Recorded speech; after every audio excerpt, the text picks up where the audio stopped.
Саламатсыздарбы? Кутмандуу күнүңүздөр менен. Келиңиздер, биз бүгүн сиздер менен эң сонун темада сүйлөшөбүз.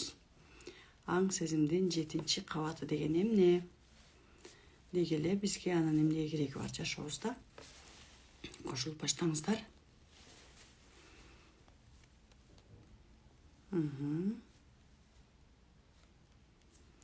Бүгүн биз сиздер менен Инстаграмда өтөбүз түз эфирди. Среда күнү өзүнчө Zoom'да өтөбүз. Андыктан бүгүн кошулуп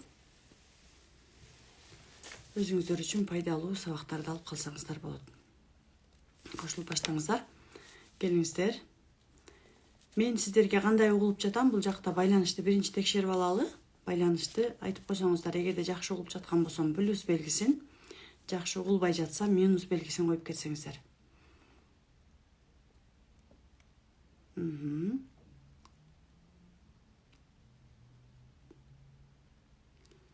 Келиңиздер, кошуңуздар. Ага. Плюс белгисин коюп кетиңиздер да.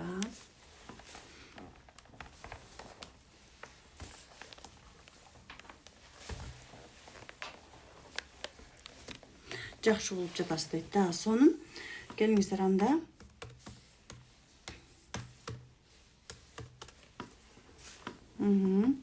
Ким бул эфирде биринчи жолу катышып атат, келиңиздер. Жаңыларды, эскилерди дегендей текшерип алалы да. Эгерде биринчи жолу катышып аткандар болсо, анда менин сүйлөп жаткан сөздөрүм сиздерге бир аз түшүнүксүз болушу мүмкүн. Анткени биз бул жакта көбүнчө сезимдердин тилинде сүйлөйбүз. Сезимдердин тилинде деп айтсам болот. Биринчи катышкандар 1 деп жазыңыздар. Дайыма катышып жүргөндөр 2 цифрасын белгилеп кетсеңиздер.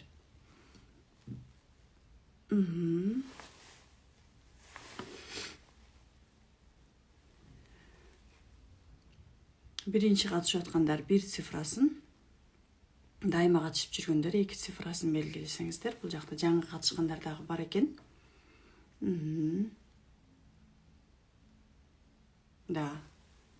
1 дейт да, биринчи катышкандар дагы көп экен да. Келиңиздер, анда жаңы катышып аткандар үчүн мен өзүмдү тааныштырып кетейин. Ал эми биздин катышуучуларыбыз бул жакка аз-аздан кошула берсин да. Келиңиздер, анда менин атым Заткан Жусупова.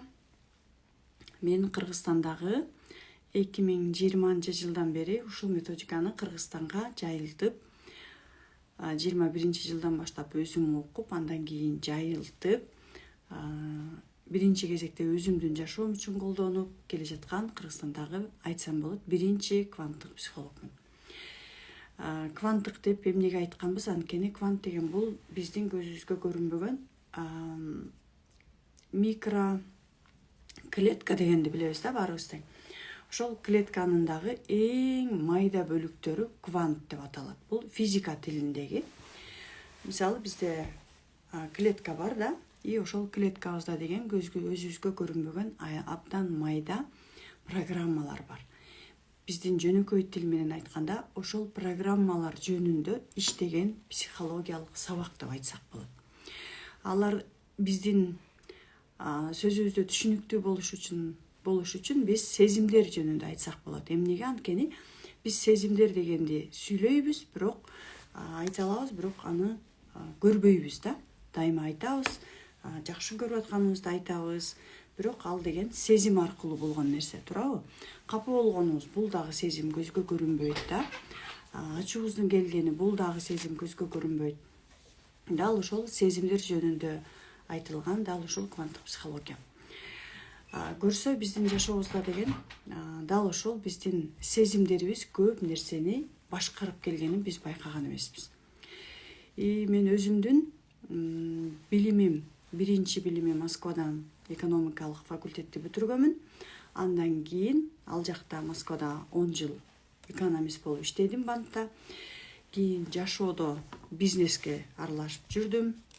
Бирок бизнесимди канчалык чоң ийгиликтерге жаратпайын, ошончолук менде аркага кетүү,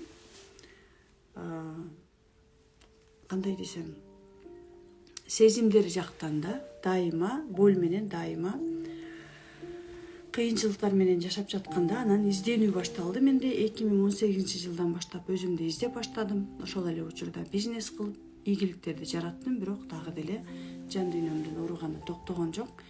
И ошондон кийин кеп, демек менин акчамда эмес, демек кеп менин үй бүлөмдө эмес, демек кеп менин өзүмдө экен деген жыйынтыкка келип, дал ушул сиздерге берип жаткан бүгүнкү күндөгү Академия Мастер Разборовдун Мастер Разборов деген кесибин деп айтсам болот.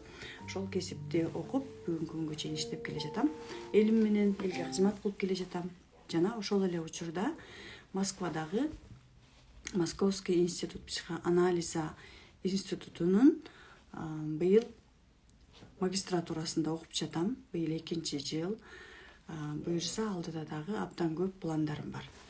Так, азыр бул жакта интернет. Мен көрүнүп атам, токтоп калган жокмунбу? Ошентип Кыргызстанга алып келгенден баштап бул методиканы сиңириш абдан оор болду. Жеңил болгон жок деп айтсам болот. Эмнеге анткени биз аң сезимдин тилинде эч качан сезимибизди эч качан укпаган адамдар болот экенбиз. Айрыкча биз эстир убагын өткөнбүз да.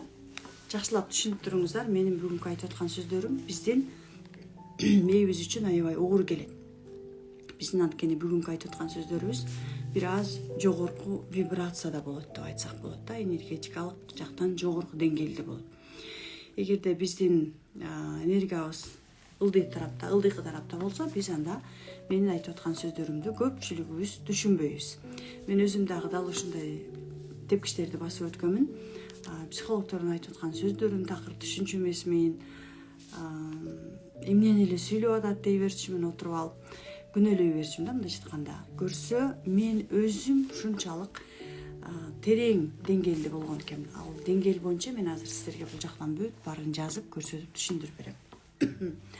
Анан биздин аң сезимдин 7-кабаты бар. 7 кабаты турат экен. Дал ошол сезимдерибиздин десек болот да. Подсознание деп коет орусчада. Бирок мен көбүнчө кыргыз тилинде сүйлөгөндү жакшы көрөм. Кыргыз тилинде жалпак сөз менен, тил менен түшүндүрүп айтканды жакшы көрөм. Дал ошол биздин аң сезимдин кабаттары биздин жашообуздун деңгээлин, жашообуздагы мамилебизди, жашообуздагы акчабызды аныктайт экен да. Биз деген психологияны эмне максат менен окуйбуз? Деги эле эмне үчүн изденебиз да? Жашообузду жакшыртыш үчүн, мамилебизди оңдош үчүн, карыз кредиттерден арылыш үчүн, эгерде карыз болсо, жана чоң максаттарыбызга жетип, өзүбүз каалагандай үйдө, өзүбүз каалагандай мамиледе, өзүбүз каалагандай жашоодо да, өзүбүз каалагандай акчада жашап өткүбүз келет, туурабы? Булардын баардыгы, психологиянын баардыгы дал ошол биздин жакшы жашообузга кандайдыр бир жардамын тийгизген билим деп айтсак болот да. Келиңиздер, ким психологияны окуп келе жатат, психология боюнча жакшы түшүнүктөрү бар. Азыркы учурда психология деп эмес, саморазвитие да, өзүбүздү өнүктүрүүнүн үстүнөн иштеп келе жатабыз. Ким канча жылдан бери өзүн өнүктүрүүнүн үстүнөн иштеп келе жатат. Бул жака цифраларды жазып кетсеңиздер. Мен мисалы 18-жылдан бери өзүмдү өнүктүрүүнүн үстүнөн иштеп келе жатам. Ал жакта мастер кит, Дарья Трутневада окудум, Дана Батыршинада окудум, андан кийин бул методикага туш келдим. 21-жылдан бери дал ушул методиканы тереңдетип, ошол сиздерге бүгүн эле айтып жаткан кабат аң сезимдин 7 кабатын дагы да издеп келе жатам да. Өзүм менен иштөөнүн үстүндөмүн дагы деле. Өмүр бою эле иштейт экенбиз да өзүбүз менен. 4 жылдан бери иштеп келе жаткандар бар экен. 3 жылдан бери иштеп келе жаткан экен. Самара занимаюсь собой дейт 2 жыл. 2-жыл. Канча жылдан бери изилденип келе жатсаңыздар, азаматсыздар да. Мен ошондо 18, 19, 20, 21. Мен албетте эч качан ал өзүм менен мен алардын сабактарынан өткөнмүн да, бирок аларга эч качан претензия койбойм. Демек ошол кезде мен ошол сабактарга гана даяр болгом, ошол сабактарды гана кабыл алганга даяр болгом. Азыркы сиздерге берип жаткан сабакты мен 20 жылдан бери билдим, 20 жылдан бери көргөнүмдө аябай көп сопротивление болгон менде. Мисалы жактырган эмесмин, Инна Тляшинованы жактырган эмесмин. Башында мен аябай триггерит эткен да, көрсө менин блогум экен. Ал эгерде мындай да, сиздер азыр мени жактырбай, же менин сүйлөгөн сөздөрүмдү жактырбай, же мени түшүнбөй жатканын болсоңуздар, демек сиздер мени түшүнбөй жаткан эмес, мени жактырбай жаткан эмес, өзүңүздөрдөгү кандайдыр бир программаны кабыл ала албай, өзүңүздөрдөгү кандайдыр бир программаны түшүнбөй жаткан болосуздар да. Эгерде мени жактырбай жатсаңыздар, демек өзүңүздөрдү жактырбайсыздар, кабыл албайсыздар деген сыяктуу да. Вот, ошон үчүн жакшылап көңүл буруп, терең дем алып, демиңиздерди чыгарып отуруңуздар. Мен сиздерге бүгүн биздин аң сезим боюнча аябай терең сабактарды өтөм. Да, буга чейин биз капачылык, дарыныч, күнөөлүү сезим менен эле иштеп келгенбиз дегенде, биз көпчүлүгүбүз эң ылдыйкы вибрация менен жашап келгенбиз да. Эми мен ойлойм, бүгүнкү күндө биздин мугалимибиз Инна Тляшинова өзүнүн командасы менен, өзүнүн академиясы менен, Академия мастер разборов деп, дал ошол мен окуган академиянын атынан ушунчалык сонун мүмкүнчүлүк берип атат бизге. Дал ошол мүмкүнчүлүктөрдү пайдалануу максатында сиздерге дагы өзүмдүн колумдан келишинче пайдамды тийгизүүнү чечтим. Келиңиздер, анда азыр мен сиздерге түшүндүрүп берейин да, акырынан кошулуп баштай бериңиздер да. Бүгүн мен сиздерге Инстаграмга реклама жарыя бергемин да, анонс бергемин. Бүгүн кечки саат 7-де кошулуңуздар деп. Бир аз кечирээк киргендер да болушу мүмкүн. Анан запись көргөндөр дагы болушу мүмкүн да. Караңыздар, биздин аң сезимдин Инна Тляшинованын методикасы именно ушул нерсеси менен өзгөчөлөнөт да. Ал именно биздин аң сезимдин кабаттарын, аң сезимди 7 кабатка бөлөт. Ал 7 кабат деген кандай? Азыр мен сиздерге бул жака көрсөтөйүн да. Көрүнөт абы жакшы эле? Мен дагы көрүнөм, доска дагы көрүнсүн да.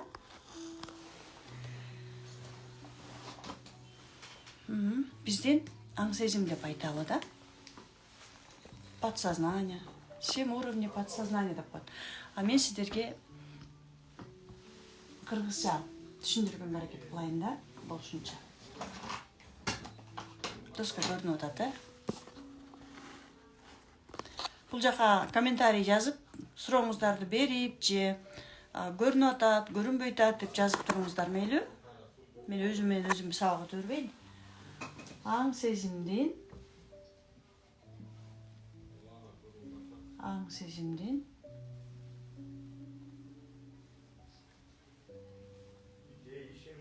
Аң сезимдин 7 кабаты.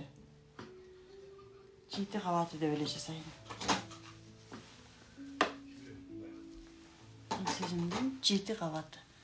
Көрүнүп атабы же тескери болуп атабы сиздерге?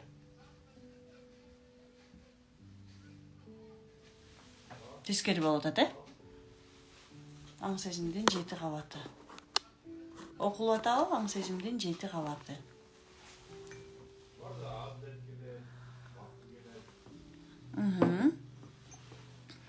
Тескери болуп атат да? Мейли. Эми караңыздар, байкаңыздар. Эгерде мен жакшы болуп жаткан болсом, анда азыр камераны бурганга аракет кылайын, Тескери болуп атат дейт да. Мен камераны бурайын.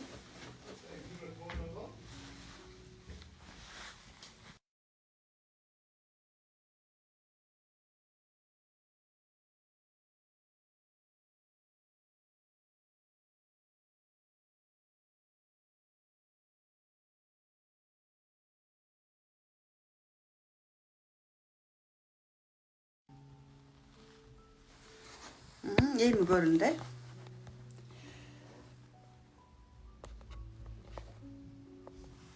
Сиздерге ыңгайлуу болсун, Караңыздар.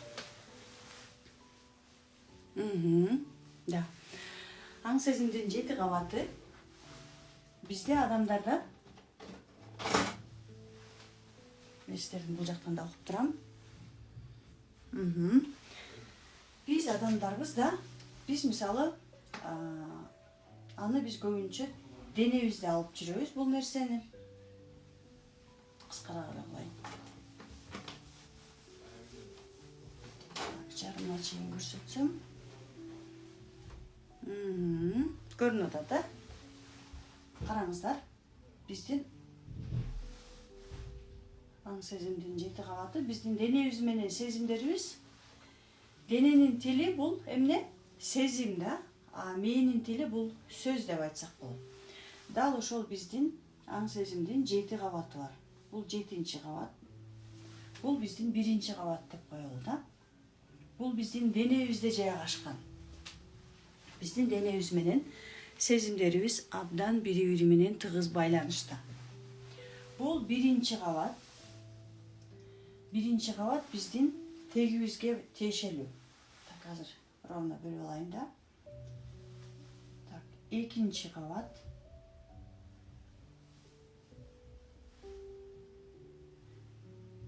3-чү кабат. 4-чү кабат. 5-чи кабат. 6-чы деп жазалы.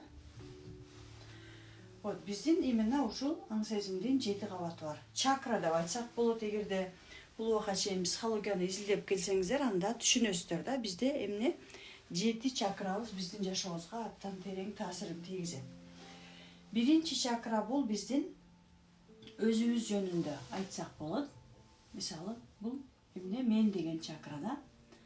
Биз өзүбүздүн вибрациябыз, кеше мындай суроолорду берип атышты.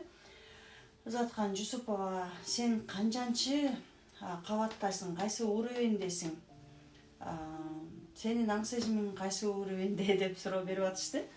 Биз адамдар бир эле учурда 7 кабатта тең жашай алабыз. Бир эле учурда да, бизде бул нерсенин баары бар.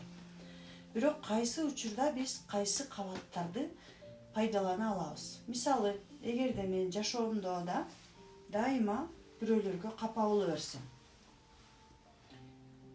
Так, 1-чи этажды бөлүп кое алам да. Так, сиздерге түшүнүктүү болуш үчүн.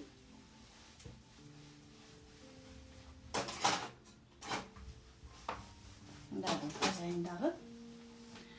1-чи кабат.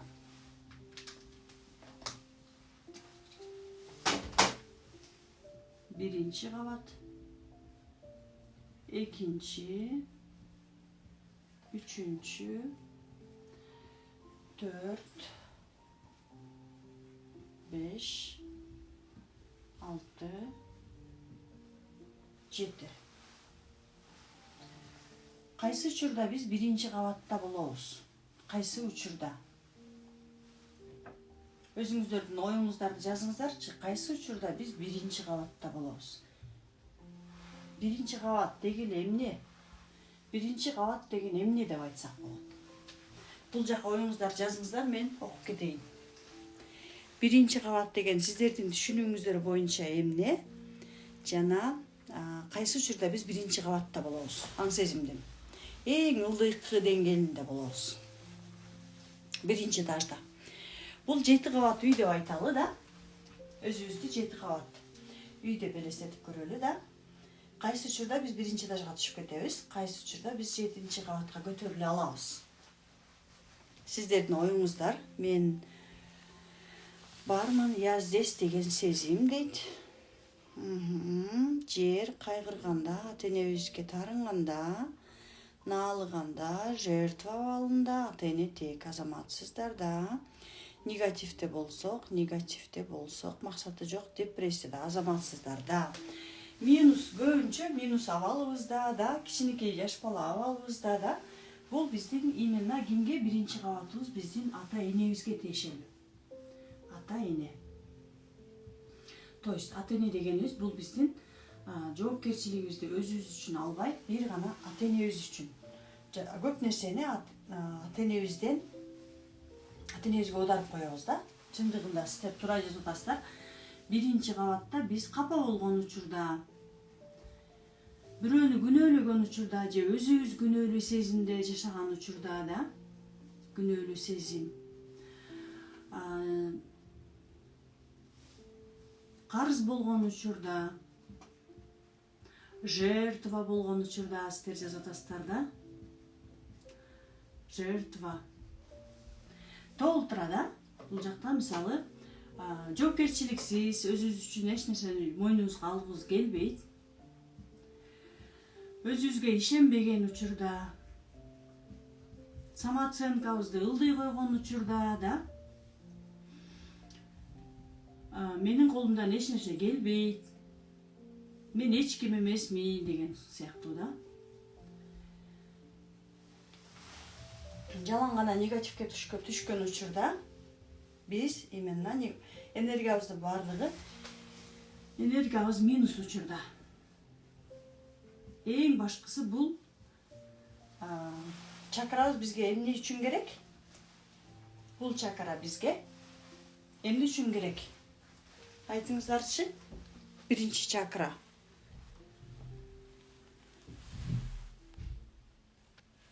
Активдүү болуңуздар, ошондо сиздерге көп нерсе түшүнүктүү болот. Биринчи чакра бизге эмне үчүн керек? Бардыгы тең бизге керек, бирок ошо эмне үчүн керек экенин аз билишибиз керек да.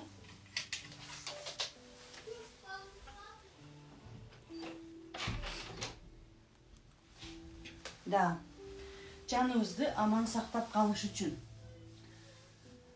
Выживание. Жашоо үчүн да. Выживание деп айтсак болот. Для выживания.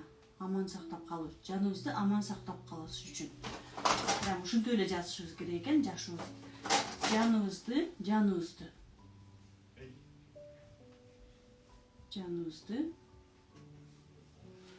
аман сактап калыш үчүн.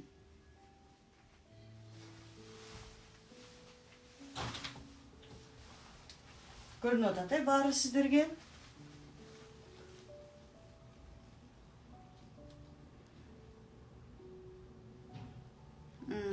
Жашоо үчүн керек деп да туура жазып атасыздар. Тек менен байланышуу жол. Тек менен байланышуу жол да. Бирок тек менен биздин максатыбыз, байланыша турган максатыбыз эмне? Дал ошол биздин тегибиз кандайдыр бир жашоодо жандарын аман сактап алып калышканда да. Мындайча айтканда, они выжили. Алар карыз болсо дагы жанын аман сактап алып калды да. Ажырашса дагы аман сактап калды. Күнөөлүү сезим менен жашаса дагы аман сактап калды жандарында. Ошон үчүн булардын программасы именно для выживания. Жаныбызды аман сактап калуу максатында биздин тенебиздин программасы бизге керек, да? Бирок бизде адамдарда өзүбүзгө жаратканымдан берилген дагы көптөгөн нерселер бар. Бирок биз аларга көңүл бурбайбыз дагы. Бизге берилген шаблондор менен көбүрөөк жашаганга аракет кылабыз. Мисалы, бала чагыбызда апам мага мынтип айткан, атам мага мынтип айткан. Туура. Тарбиябыз бизге керек, бирок кээ бирки учурда биз өзүбүздү укпай, өзүбүздүн каалоолорубузду укпайбыз дагы, только ошол жак менен гана кеткенге аракет кылабыз. Именно өзүбүздү укпаган учурда да, өзүбүздүн каалоолорубузду укпаганда биз жашоодо көп учурда жабыркайбыз. Мисалы, сен университетте сөзсүз түрдө окушуң керек. Сен сөзсүз түрдө 5 алышың керек.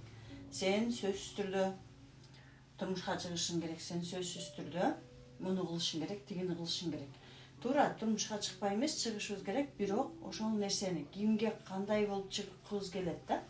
Мисалы, бизде көп учурда биздин каалоолорубузга карабай көп нерселер жасалган турат. Алдыбызга көптөгөн каалоолорубузду коебуз, бирок ал нерсени аткара албайбыз. Эмнеге? Анткени биз анда жаныбызды аман алып кала албайбыз. Биз деген жашообузда страдать этип калышыбыз мүмкүн да.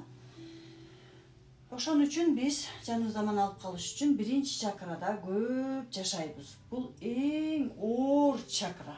Эң оор чакра, анткени бардыгыбызда тең эмне деген программа бар? Ата энеге болгон лоялдуулук деген аябай күчтүү программа бар. Эгерде бизде окуп жүргөн болсоңуздар, анда лоялдуулукту түшүнөсүздөр. Лоялдуулук деген бул окшоштук кайталоо биз ата энебиздин жашоосун аябай көп учурда кайталайбыз. Көп учурда мисалы карыз болобуз, ата энебиз карыз болуп жүргөн болсо, алар бизди күнөөлөгөн болсо же биз алардын алдында күнөөлүү сезген болушубуз мүмкүн да. Көп учурда биз дал ушул программадан чыга албай жашап келебиз. Да карыз болобуз. Ким өзүн биринчи чакрада жашаганын байкады. Бияка жазсаңыздар болот. Деңгээл деген дейт да. Чакраны түшүнүп дагы кереги жок, болгон эле. Кабат деп аң сезимдин биринчи кабаты деп айтсак болот да. Эми экинчи чакра жөнүндө айта турган болсок, экинчи чакра бул биздин эмнебиз жөнүндө айтыңыздарчы.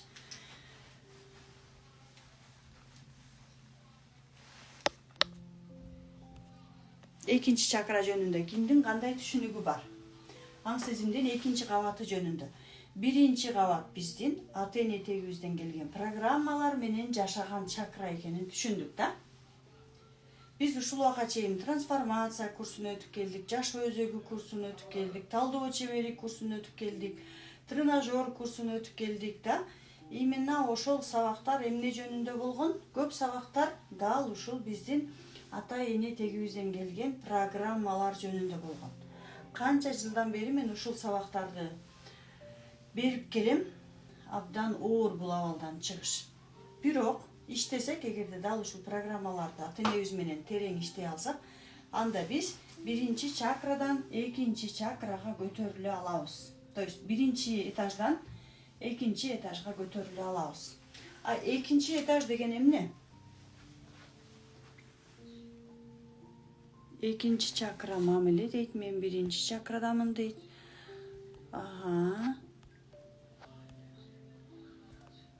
Экинчи чакра бул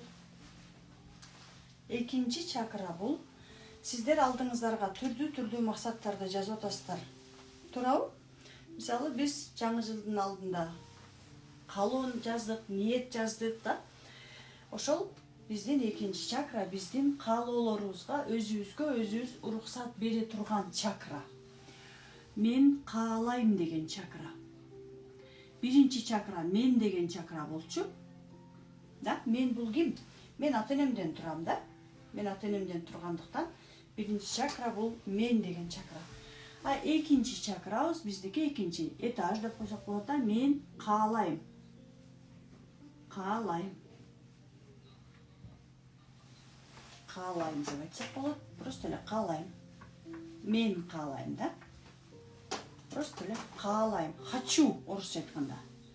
Эгерде орусчаны орусча айтканда жакшыраак жете турган болсо, демек я так хочу деп айтабыз го. Бирок бизге жаратканымдан, табигаттан табигаттан биз жаралганда эле кичинекей бала эмне менен төрөлөт? Дал ушул баардык чакралары ачык төрөлөт. Да? Бирок биз өзүбүздүн көз карашыбыз менен, өзүбүздүн ой жүгүртүүбүз менен, мисалы менин балам төрөлдү дейин да. Мен көп нерсени жашоомдо выживать эттим да. Мен баламдын каалоолорун эмне кылам? Баса берем дагы. Жок, андай эмес. Мондай деп туруп өзүмдүн абалыма окшоштура берем. Жертва болсом, жертва абалына түшүрөм. Мен күнөөлүү, мен ата энемдин программасы менен жашаш керек да бала да. Менин оюм боюнча жанын аман алып калыш үчүн да. Эгерде мен күнөөлүү сезим менен жашай турган болсом, баламды күнөөлүү сезимге батыра берем. Мен, атасы экөөбүз да. Эгерде мен толтур адамдарга капа болуп жашап жүргөн болсом, мен баламды капачылыкка киргизе берем. Сен тигинтпейсиң, мынтпейсиң, мен сага капа болдум, сен тигинтишиң керек болчу. Эгерде менде карыз деген программа болсо, мен ата энемдин алдында өзүмдү карыз сезсем да, деги эле жашоодо карыз деген программа болсо, мен баламды да карыз деген программаны балама киргизе берем. Сен кийин чоңойгондо мага ушундай жумуш кылып беришиң керек, сен кийин мени багышың керек деп да. И эгерде мен жоопкерчиликсиз болсом, балама дагы эмне деген программа болсо, мен балама булардын бардыгын бүт отургузам, берем, тарбиясына мамиле кылып атам да. И мен жок болгон күндө деле менин балама бул программа эмне аркылуу өтөт? Программа ДНК аркылуу өтөт. Менин ДНКмда квант деп айтып атпайбызбы жанагы.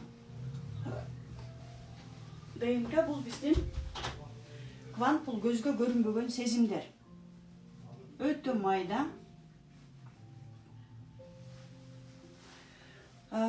Сезимдер аркылуу, сезим каякта ДНКда да, жөнөкөйлөштүрүп айтканда мен силерге жалпак тил менен айтайын да. ДНК аркылуу мен бүт бардык бул программанын бардыгын берем балама да. Ошентип мен баламдын каалайм деген нерсесин жаап салам. Анан эртең балам жашоосунда чоңойот, алдына максат коет, бирок жете албайт. Эмнеге? Анткени мен анын өзүнүн каалаган нерсесин жаап салганмын дагы, мен аны капа болгонго, карыз болгонго, күнөөлүү болгонго, жертва болгонго үйрөтүп койгом. Биринчиден, экинчиден ДНКдагы программа выживания да, жанын аман сактап алып калуу программасы балама бул жака кете берет.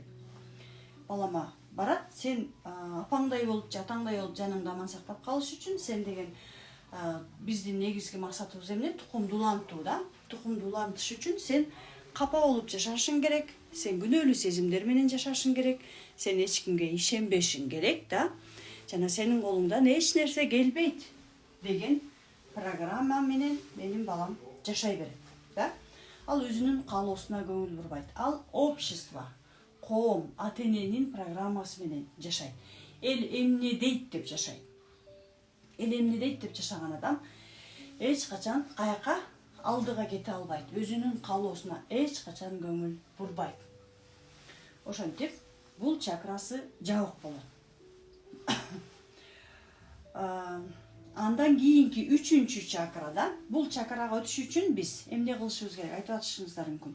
Мен бул чакрага өтүш үчүн эмне кылышым керек? Бул чакрага өтүш үчүн биз биринчи бул жак менен ата-эне менен иштешибиз керек, капачылыктан арылышыбыз керек, күнөөлүү сезим менен иштешибиз керек, карыз деген программадан арылып, жертва абалынан чыгып, өзүбүз үчүн жоопкерчиликти өзүбүздүн колубузга алып, ишенбестиктер менен иштеп, алар каяктан келген да, мен эч ким эмесмин деген программа каяктан келген иштеп да, бүт бардыгы менен иштеп, бүткөндөн кийин анан өзүбүздүн каалообузга көңүл бура алабыз. Биз пока бул жакты иштемейин, биз каалаймга өтө албайбыз. Бул экинчи чакра. Каалайм. Эмне каалайм? Мисалы, биздин максаттарыбыз бар да. Давайте, мен каалайм. Бияка жазып коюн. Каалайм. Хочу. Экинчи чакрада биздин түрдүү максаттарыбыз бар. Кандай максаттарыбыз бар? Силерге түшүнүктүү болуш үчүн. Мисалы, максат. Бирок максатты биз кээ бирки учурда биринчи чакрада да коюп алабыз.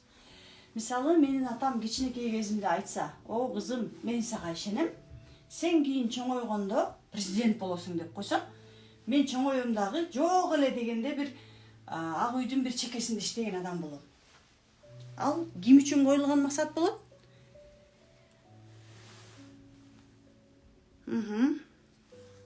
Ал албетте менин атам үчүн коюлган максат болот. Мен атам үчүн коюлган максатка мен кайсы биринчи чакрада жетем. Анда эмне менен жетем? Атамдын алдындагы күнөөлүү сезим, жертва болуп атып, анткени менин каалоолорума, менин каалоолорума менин энергиям бөлүнөт. Атамдын каалоолоруна менин мээм энергия бербейт. Берсе дагы аябай кыйынчылык менен берет да. Качан гана мен өзүмдүн жүрөгүм менен чындыгында өзүм үчүн коюлган максаттарыма менин өзүмдүн энергиям жумшалып баштайт. Эгерде мен атам үчүн, апам үчүн, мисалы, апам: "Кызым, сен турмушка чыгышың керек. Сен турмушка чыкпасаң эртең бактысыз болуп каласың" десе, мен турмушка чыгам дагы кимдин программасы менен жашайм? Күнөөлөп жашайм, күйөөмө кап болуп жашайм да. Жоопкерчиликсиз мамиле кылам, ишенбейм ага. Анткени мен каалаган жокмун ал нерсени да. Ал эми өзүм каалап, өзүмдүн убагым келгенде өзүмдүн каалоом менен чыксам, анда мен өзүмдүн каалоом менен сезип жашайм. Эң башкысы булар сезимдер бардыгы да. Мисалы, максат бизде турмуш, мамиледе бактылуу мамиледе да, мамиле болуш үчүн мен именно ошол нерсени өзүм жүрөгүм менен каалашым керек. Не потому что мага апам менен атам күйөөмө жакшы аял бол деп эмес, мен өзүм жолдошум менен мамилени сезимдерим менен каалашым керек да. Чындыгында жакшы экөөбүздүн ортобуздагы мамиле жакшы экен мен сезишим керек. Максат машина, түрлүү максаттарыбыз бар да. Үй, ден соолук жана башка түрдүү максаттарыбыз бизге тиешелүү максаттар дал ушул биздин экинчи чакрабыз аркылуу келет. Катып калды дейт. Ким үчүн дагы катып калдым жазып коюңуздарчы. Катыган жок. Демек өздөрүңүздөрдүкү экен, өзүңүздөрдүн интернетиңиздерди караңыздар. Сопротивление. Анткени хочу деген көбүбүздө жабылып калган. Жабык. Кайсы учурда хочу жабылып калат? Хочу биз кичинекей кезибизде биз аябай көп тыйылган болсок. Жок, мисалы биз айттык да, апамага машина алып бер. Кичинекей кезибизде да, кукла алып бер. Или там мороженое алып бер. Тияка барып келейин, бияка барып келейин, муну кылайын, тигини кылайын дегенде же элементарно апа бүгүнкү күндө биздин балдарыбыз эле өлө нерсени алып бер деп атпайбы да? Ошол учурда биз эмне дейбиз? Жок, болбойт. Нельзя дегенде анан биз ушул чакрабыз жабыла берет. Бул бир. Экинчиден, биз өзүбүздүн кыз экенибизди же уул экенибизди кабыл албай да, мен уул болгум келет, эркек болгум келет дей берсек дагы, биз экинчи чакраны жабабыз.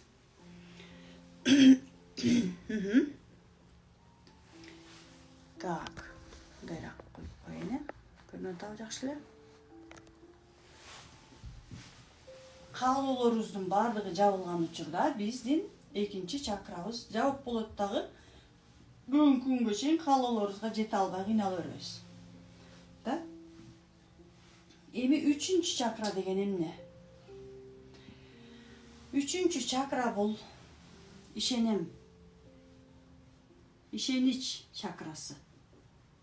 Ким көп нерсеге жашоосунда ишенбейт? Жазыңыздарчы.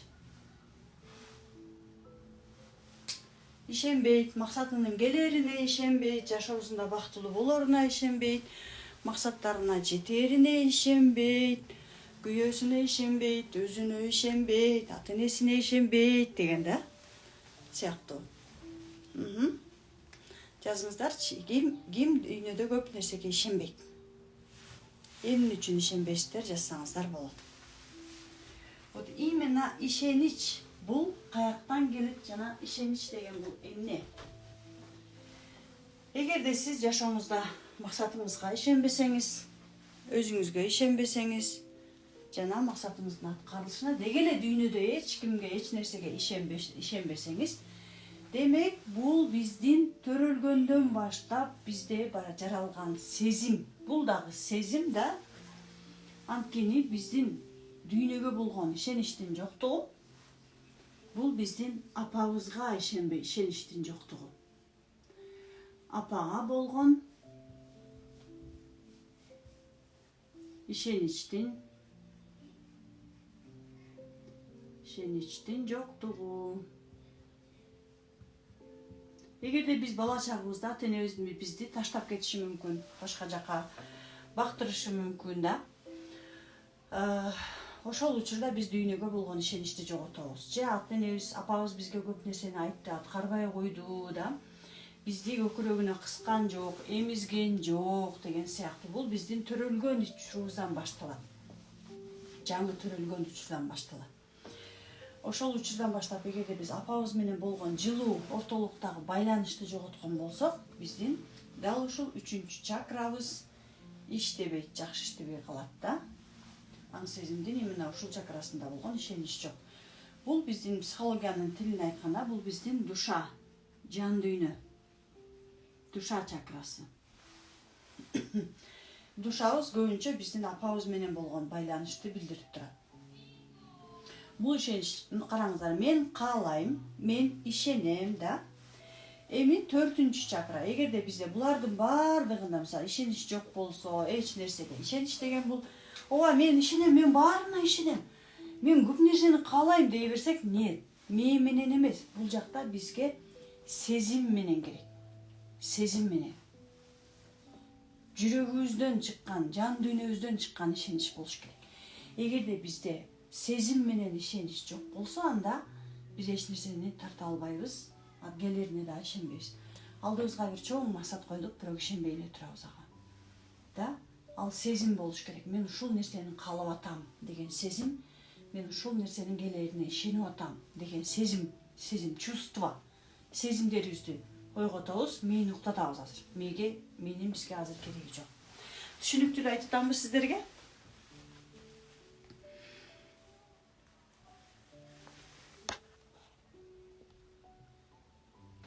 Ишенчекпин, бирок алданам деген бул ишенчегиңизди билдирбейт. Наоборот, ишенбестигиңизди билдирет. Ошон үчүн алданасыз. Аха. Эми караңыздар, кийинки чакрага өтөлө. Биздин кийинки чакра бул эмне деген чакра болушу мүмкүн? 4-чү чакра. 4-чү чакра эмне деген чакра? Ким айтат? Ким айтат? Кийинки чакра эмне деген чакра? Чакра менен иштеп жүргөндөр болсо аябай жакшы түшүнөт.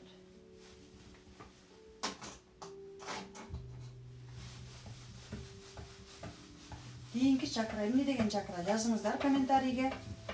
Андан кийин мен сиздерге айтып берем. Азыр мен сиздерге аң сезимдин 7 кабаты боюнча толук түшүнүп берем.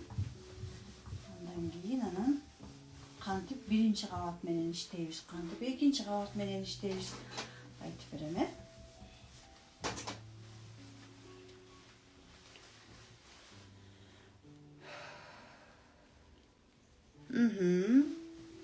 Да, бул 1-чи чакра. Биздин төрөлгөн жерибиз, да.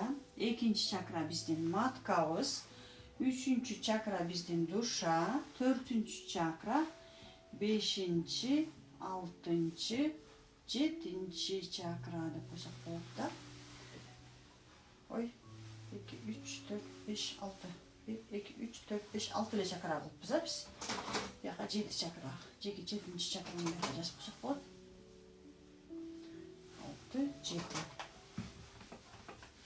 Давайте, 4-чү чакраны жазып атышат. Жүрөк деп жазып атышат да. 6, 7. 4-чү чакра бул мен эмне кылам? Сүйөм деген чакра. Сүйүү чакрасы. Сүйүү чакрасы кандай болот? Сүйүү деген эмне дегеле жашоодо? Это бул эч кандай нерседен көз карандысыз. Эч нерседен көз карандысыз, да? Бизде сөз бар го, сонун. Сүйүүнүн көзү жок деген, да? Сүйүү ак карага карабайт, сүйүү жаман кара жашка карабайт деп коебуз го.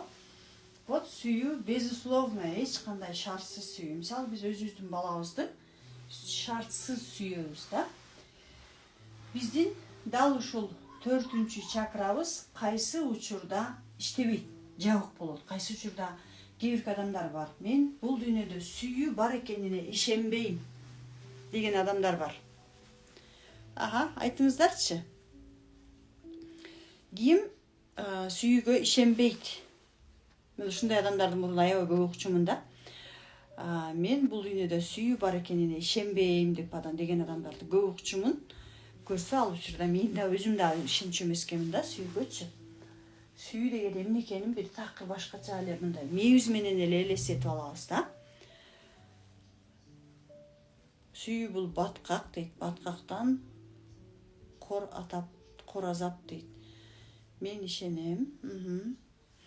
Караңыздар, сүйүү деген бул кайсы учурда кандай адамдар сүйүүнү туура эмес түшүнөт жана сүйүүнү кабыл албайт. Дал ушул 1-чи чакрадан аябай көп боль алган адамдар. Предательство, боль, да, эгерде биздин бул чакрабыз жабык болсо, боль болсо, биздин жүрөгүбүздө боль болсо, да, предательство болсо, да, бизде көптөгөн предательстволор болсо, бизде көптөгөн жакын адамдарыбыз бизди таштап кетти, мисалы ата энебиз кичинекей кезибизде бул дүйнөдөн өтүп кетти же бизди таштап кетти башкаларга, да.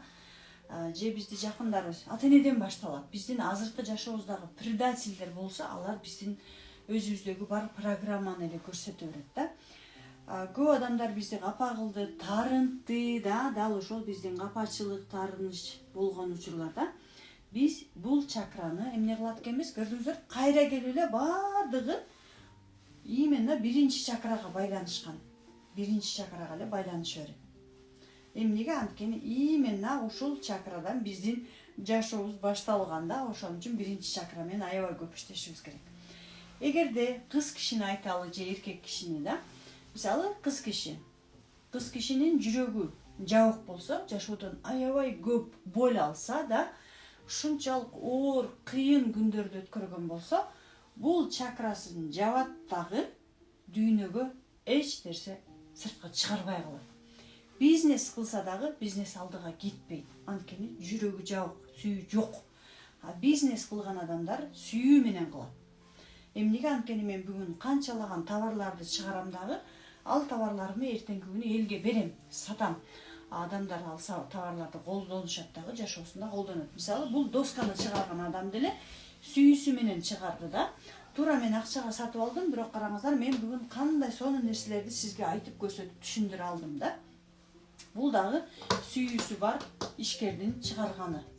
Бул дагы ручка да. Эгерде бул жок болсо, мен эмне менен жазмакмын да? Көрдүңүздөрбү? Кандай нерсе ишкерлер дегеле, ишкерлер бизнес кылган адамдарга айрыкча бул чакра керек. Ал эмес үй бүлөдөгү мамилени айта турган болсок, эгерде менде сүйүү чакрасы жабык болсо, мен баламды сүйө албайм.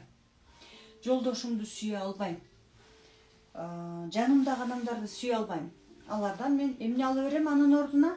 Только боль ала берем. Себеби менин сүйүү деген чакрам жабык. Ал үчүн мен эмне менен иштешим керек? Кайра барып эле биринчи чакра менен иштешим керек. Түшүнүктүү болуп атабы сиздерге? Жөнөкөй тилде айтканга аракет кылып атам болушунча.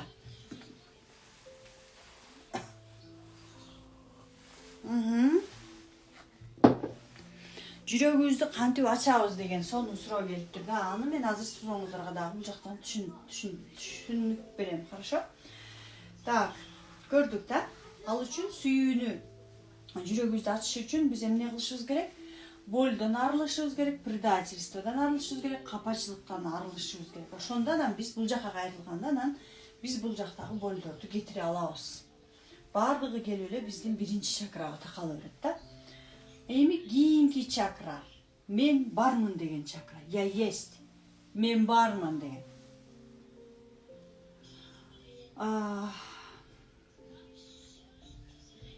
Самореализация деп айтсак болот. Орусча кандай кылып, кыргызча кандай кылып түшүндүрсөк болот? Самореализация. Өзүмдүн предназначение, мисалы, предназначение чакрасы мен ушул жака тиешелүү да. Эгерде предназначениямды тапкым келет дегендер болсо дагы, ушул бардык чакра менен иштешиңиздер керек. Бул чакра ички дүйнөмдөгү болгон нерсени, ички талантымды сыртка чыгарган чакра. Давайте самореализация деп эле жазып коеюн, Самореализация. Кыргызча сиздерге айтып түшүндүрөйүн. Менин ички таланттарымды, жаратканымдан берилген, тегимден берилген дегел өзүмдө бар таланттарымды сыртка алып чыгуу. Бул именно 5-чи чакра. Бул чакра кайсы учурда жабык болот? Көптөгөн тыюу болгондо, да, сүйлөбө. Сен билбейсиң, мен чечем, үнүңдү чыгарбай отур деген учурлар болду беле? Сен кимсиң? Мен билем бардыгын деген тыюулар болгондо да.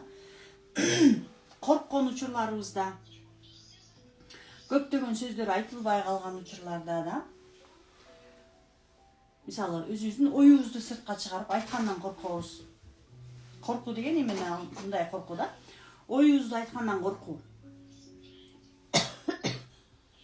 Мисалы, оюбузду айтканда, оюбузду кесип салды. Эмне деп атасың? Каяктан сүйлөй, үнүң чыкпай отур, үнүң чыгарбай отур деген учурлар болгонбу, да? Оюбузду айта албаган учурда да меники туура эмес болуп калат. Менин айткан сөзүм кимге кызыктуу эле?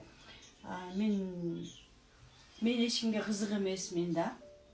Менин сөзүм кызык эмес. Мисалы, комментарий жазайын деп сиздер азыр комментарийди деле менин комментариym бар, эч ким окубайт да. Менин комментариym кимге кызыктуу эле деп отурушуңуздар мүмкүн. Демек сиздин 5-чакраңыз жабык. Барбы ушундай айымдар, мырзалар? 5-чакрасы жабык экенин, эмнеси жабык экенин түшүнүп атасыздарбы? Өзүн өзү өнүктүрүү, өзүн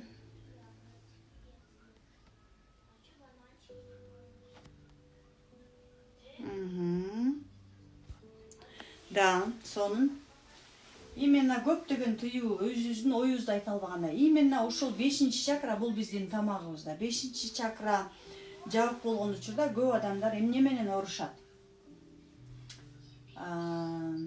Бронхит, ооруларга да тиешелүү бул чакралар. Жүрөгү жабык адамдар эмне менен оорушу мүмкүн? Давление, сахар, сүйүү жок болгон учурда сахар көп болот бизде. Эгерде сиздердин сахарыңыздар, давленияңыздар болсо, демек именно ушул сүйүү чакрасы менен көбүрөөк иштеш керек да. Давление, сахар, инсульт, да? Бизнеске дагы керек, мамилеге дагы керек, ден соолукка дагы бардык жакка тиешеси бар бул жактан. Түшүндүк да? Самореализация өзүбүздү өнүктүрүү эмес. Самореализация деген өзүбүздү ишке ашыруу деп айтсак болот. Кандай десем, өзүбүздүн каалоолорубуз, өзүбүздүн предназначениябыз, өзүбүздүн ички дүйнөбүздөгү таланттарыбызды сыртка алып чыгуу деп айтмакмын да мен.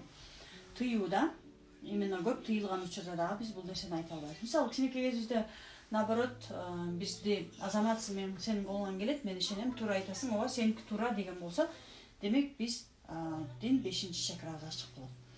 Ал эми 6-чакра деген бул эмне? 6-чакра деген бул биздин сезимдерибиздин ачык болгону. Бул жакты биздин мугалимибиз антиреальность деп айтып коет. Антиреальность. Антиреальность деген реалдуулукта жок көрүнбөгөн нерселер деген да булчу. Антиреальность деген мисалы айтып атпаймынбы? Биз жашоодо көрбөгөн нерселерди сезебиз деген нерсе да бул. Мисалы, сүйүүнү биз көрөбүзбү, көзүбүз менен көрө алабызбы? Көрө албайбыз да. Сүйүүнү биз только сезебиз. Именно ушул 6-чакрабыз ачык болгондо дагы 5-чакра менен да жүрөгүбүздөн чыгат сүйүү, а бул жак сезүү. Мисалы, адамдардын ойлорун сезүү да. Биз именно ошол кванттык психологиянын жардамы менен адамдардын полелери менен иштеген учурда сезебиз. Антиреальность да, сүйүүнү сезебиз, көзгө көрүнбөгөн нерселерди сезебиз, жүрөгүбүз менен эртеңки болуп жаткан нерселерди сезип атпайбызбы да? Кандайдыр бир эртеңки күн эмне болуп кетет, алдын ала сезген учурларыбыз болот. Алдын ала кандайдыр бир бизде сезимдер болот, түшүнүксүз, жүрөгүбүз дүкүлдөп, бир кандайдыр бир сезимдер болот. Демек, бул именно 6-чакрасы. Бул эки көздүн ортосундагы чакра деп коет. Бул антиреальность. Көзүбүзгө көрүнбөгөн нерселерди сезүү. Сезүү деп эле айтсак болот. Бул жерде биз магия кылып, укмуш, жин шайтандардын айтып кереги жок. Бул жакта алар жөнүндө эмес такыр. Бул болгон эле биздин жүрөк жашообуздагы көзүбүзгө көрүнбөгөн нерселерибизди сезүү. Сүйүүнү сезүү, баламды сезүү, күйөөмдү сезүү, акчаларды сезүү да. Бизнести сезүү, бар нерсени сезүү, чувство. Сезим деп эле жазып коем бул жака да. Сезим.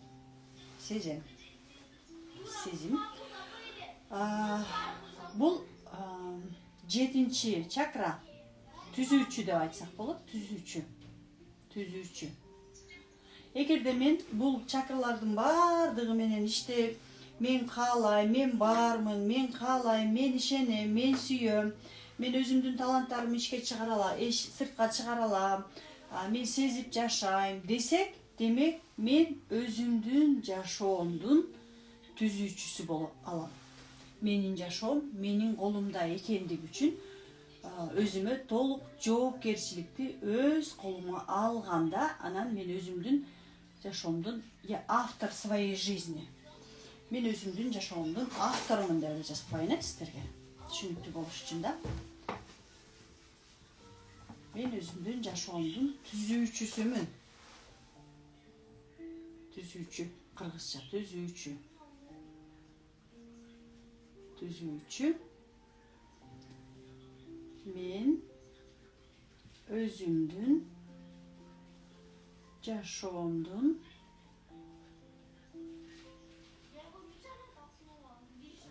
авторумун.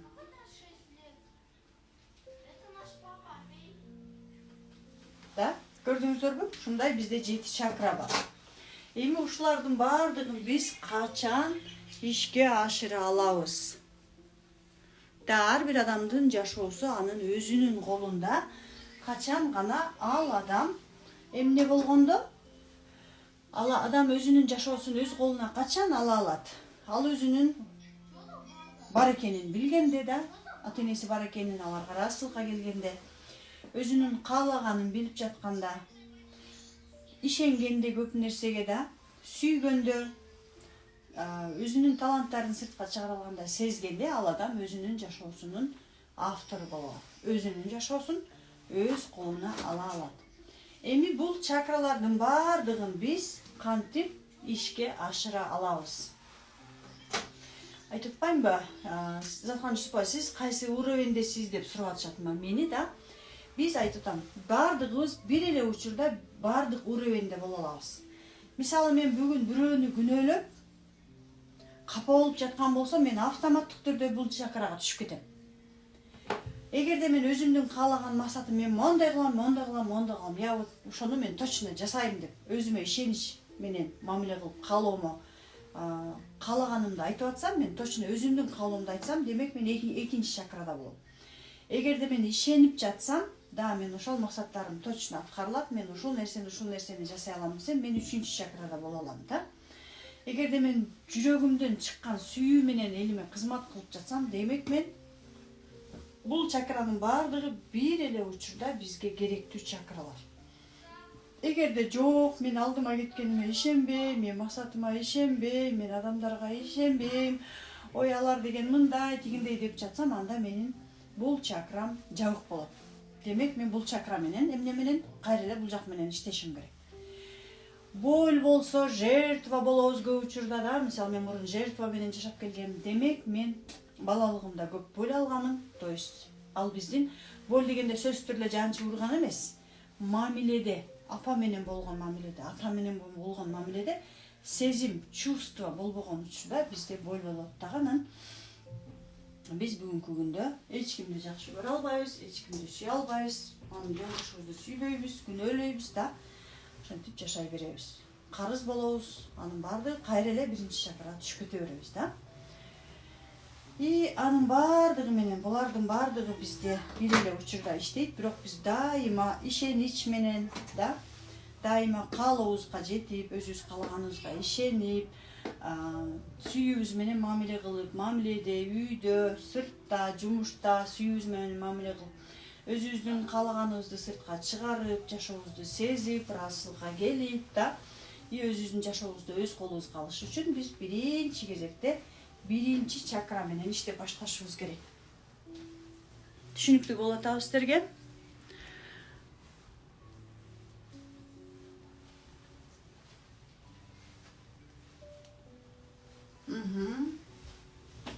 Көрдүңүздөр да? Бул ар бир майдага чүйдөгө чейин бөлүп туруп анан иштеткенге оңой болгон нерсе да. Силер ыраазы болгула дей берсем да, мисалы, сиз ыраазы болушуңуз керек, караңыз, сиздин балаңыз бар, сиздин акчаңыз бар, ыраазы болуңуз, сиз жашап жатасыз, ыраазы болуңуз десем, ал адам, мен ыраазы болушум керек турбайбы дей берет, бирок жүрөгүнөн ыраазы боло албайт. Эмнеге? Анткени ал адамдын жүрөгүндө боль бар. Ал адам капа болуп жашайт, күнөөлүү сезимдери бар, жертва абалында, карыздары бар, жоопкерчиликти өзүнө ала албайт. Ал адам ыраазычылыкка келе албайт. Ыраазычылыкка биз качан гана сезимдерибиз, чыныгы сүйүүнү сезе алганыбызда анан биз ыраазычылыкка келе алабыз. А сүйүү деген каяктан келген? Ким айтат? Жазыңыздарчы, сүйүү деген эмне дегеле? Сүйүү деп атабыз, бирок сүйүү деген эмне ал? Комментарийге жазыңыздар, сиздердин оюңуздарды дагы угайын, азыр мен сиздерге эмне менен кантип иштеген жолун айтып берем. Жалпысынан аң сезимдин 7 кабат эмне экенин түшүндүк. Биз да жөнөкөй тил менен түшүнүк алдык. Бардык чакра менен иштеш үчүн биз каяка барышыбыз керек экен? Биринчи чакрага барышыбыз керек экенин түшүндүк. Мындайча айтканда, ирети менен бардыгын иштеп кетишибиз керек. Ирети менен. Эгерде биз баарын бир моментте иштесек, нет, анда бизге оор болот. По порядку иштешибиз керек. По порядку, ирети менен.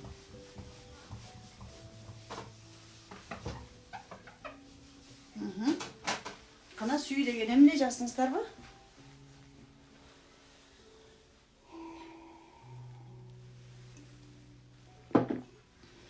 Сүйүү ата-энеден үйрөнгөнүбүз дейт, жок. Ата-энеден үйрөнүлбөйт сүйүү.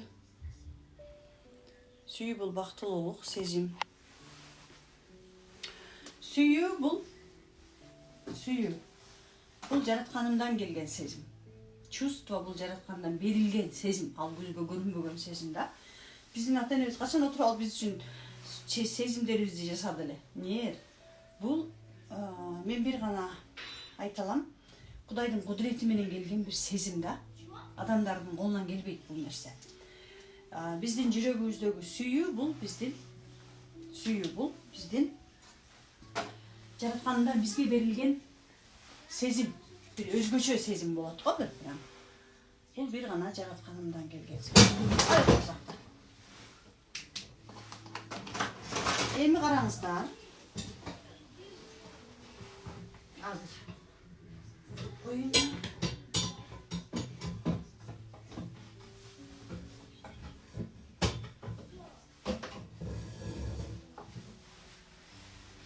Так, көрүнөт ал. Эми биз айттык да, 7-чи кабатка чыгыш үчүн, да, 7-чи кабатка чыгыш үчүн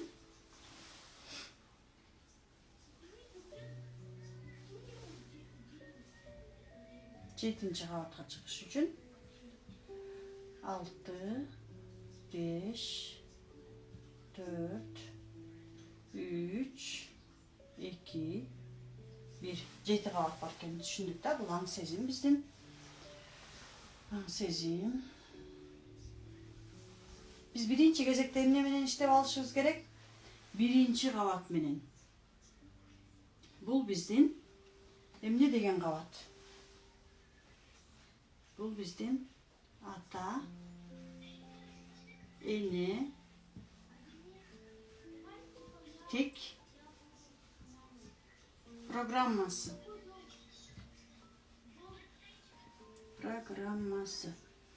Ал кандай программа экенин мен жогоруда айтып кеттим, Капачылык, таарыныч, күнөөлүү сезим программа, жан сактоо программасы.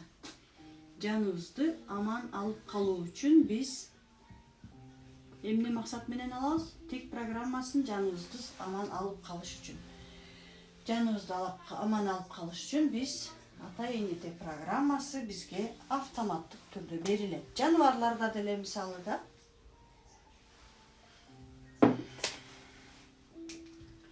Дал ушул программа жөнүндө биз абдан көп учурда иштеп келе жатабыз. Бүгүнкү күндө трансформация курсунда иштейбиз ата-эне тек программасы менен.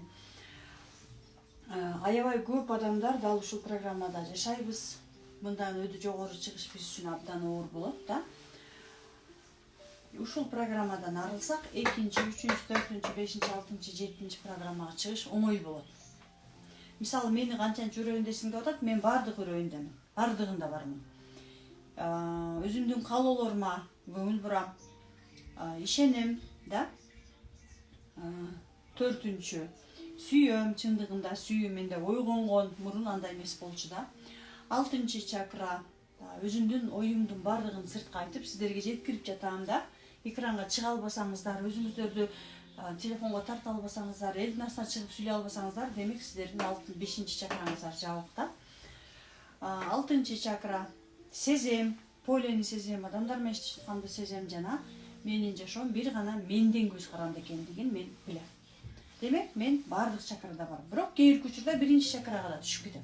Эмнеге? Анткени ата-энемден сүйүү алыш үчүн да кайрадан аларга болгон лоялдуулугум иштеп берет, бирге түшөм. Бирок мен бирге түшүп кетканда, так, Бул кимдин программасы деп туруп мен автоматтык түрдө практика менен разборлор менен иштейм и дароо 2-3, 4, 5, 6, 7 чакрага көтөрүлүп кетем. Эгерде мен өзүм менен иштебесем, разбор жасабасам, мен 1-чи чакрадан 2-чи, 3-чү чакраларга көтөрө албайм.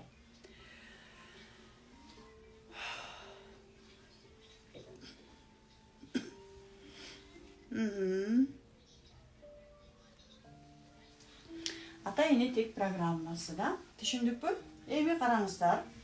Дал ушул ата-эне тек программасы менен бүгүнкү күндө биздин Академия мастер разборов Инна Тляшинова өзүнүн ушул 7 уровеньге тең арналган сабактарын бизге берип жатат. Алгыла, окугула, ошол сабактарына доступ берип жатат. Мына менин 1-чи чакра менен сабагымды окугула, ал талдоо чебери сабагы. Ал бизде бүгүнкү күндө талдоо чебери сабагы. Ата-эне тек программасына арналган бул бүгүнкү күндө талдоо чебери. Родовой мастер разборов, орусчасы мастер разборов деген сабак, бул именно тек менен иштеген сабак. Мастер разборов. Мен кыргызчалап чыкканмын бул сабактарды, эмнеге? Анткени биздин көптөгөн сөздөрүбүз талдоо чебери. Кыргызча эле, ушунун эле кыргызчасы да. Мастер деген чебер, разбор деген талдоо. Именно талдап чыгабыз. Мен кайсы программаны ата-эне тектен алдым? Тарынып атам, мисалы бүгүнкү күндө. Мен тарынып атам, демек мен кимге тарынып атам? Ата-энеме тарынып. Ал тарынганым каяктан келген, кантип келген? И тарынышы менен иштейм. 2-чи этажга көтөрүлүш үчүн, каалоолорума, максаттарыма жетиш үчүн да. Дүйнөгө ишениш үчүн, адамдарга ишениш үчүн, жолдошума ишениш үчүн да, ата-энеме ишениш үчүн мен 1-чи чакрадагы программа менен иштейм. Эң оор, аябай жүгү оор программа, анткени бул жакта биздин 7 тектин программасы бар. 7 тегибиздин программасы менен жашайбыз. 7 тегибизде бизде 254 адам бар, элестеткиле. 254 адамдын программасы менен биз жашап келебиз бүгүнкү күндө. Ошол программадан чыгыш биз үчүн аябай оор болот да, ошон үчүн оор. Дал ушул талдоо чебери андан кийинки уровеньдер дагы бар. Алар ар бир уровеньдин өзүнүн, биздин Академия мастер разборов ар бир тепкичке өзүнчө сабак чыгарган. 1-чи чакраныкы мастер разборов, 2-чи чакраныкы биз кыргызчага которгонбуз рахат лайф, мен каалайм да. Мен максаттарыма жеткенде эмне алам? Рахат алам да. Андан кийинки чакра душа, ага дагы өзүнчө сабак жазган. 4-чү чакра безусловная любовь, мен чексиз сүйүү да, чексиз сүйүүгө өзүнчө сабак жазылган. 5-чи уровеньге өзүнчө сабак, 6-чы уровеньге өзүнчө сабак, 7-чи сезимдин 7-чи кабатына өзүнчө сабак. Ар бир кабатка өзүнчө сабак жазган. И андан сырткары дагы чоң акчаларга жете турган ишкер болсоңуз, мисалы, мен именно ишкерлер менен иштешип бүгүнкү күндө жөнөкөй Айым мырзаны, жөнөкөй Айым мырзаны жөнөкөй мырзаны мен миллионер, долларовый миллионер кылам. Эгерде сиздин ушул 7 чакраңыз ачык болгон болсо, демек бүгүнкү күндө сизде баары бар. Сиз каалаган нерсенин баары бар. Үй бүлөңүз бар, мамилеңиз бар, акчаңыз бар, миллионуңуз бар да. Сиз каалаган нерсенин баардыгы бар. И бактылуусуз. И рахат алып жашап жатасыз. Ар бир күнүңүздөн, ар бир жашооңуздун ар бир секундасынан бактылуу алып жаткан болосуз, эгер ушул 7 чакраңыз тең ачык болсо. Эгер ушулардын бирөөсүндө эле кандайдыр бир нерсе болсо, демек сиз жок дегенде 1-чи чакра менен иштеп баштооңуз керек да. Андан сырткары дагы бизнес сабактарын жазган. Мен дал ушул бизнес сабактардын жардамы менен жөнөкөй Айым мырзаларды миллионерге, даже долларовый миллионерге чейин жеткире алдым да. Дал ошол чоң акчалар менен про деген сабак бар. И myself деген сабак бар. Myself'ты угуп калсаңыздар керек.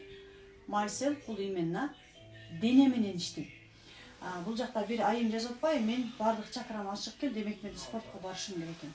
Да, спортко барсаңыз болот, бирок эгерде сиздин Бул чакралар, бул myself именно ушу 7 чакра менен тең иштейт. Эгерде сиз денеңизде бул чакралар жабык болсо, сиздин спортко барганыңыз жардам азыраак эле тиет да. Эгерде ушул сабактар менен иштеп алсаңыз, айрыкча myself, 1 чакра, сезим, ишенем да, анда сизге спорт аябай жакшы жардам берет. Анткени мен өзүм да бүгүнкү күндө спортко барам. Менин 2020-жылы спортко барганым, даже 19-жылы барсам керек эле. 20 бардым беле. Ошондогу барганым спортко такыр башка сезим, азыркы барганым такыр башка сезим. Эмнеге? Анткени мен анда деген бүт чакраларым жабылган, жертва абалында барганын. Азыр болсо бардык чакраларым ачык, ушунчалык сүйүүм менен, жеңил менен, жөндөм прям көпөлөктөй жеңилдик менен баратам да. Эми давайте мастер разборовго кайрылалы да. Талдоо чебери мастер разборов сабагы 15 февралда башталат. Сиздер ал жакта өзүңүздөрдүн программаңыздар менен иштейсиздер. Бир эле учурда да.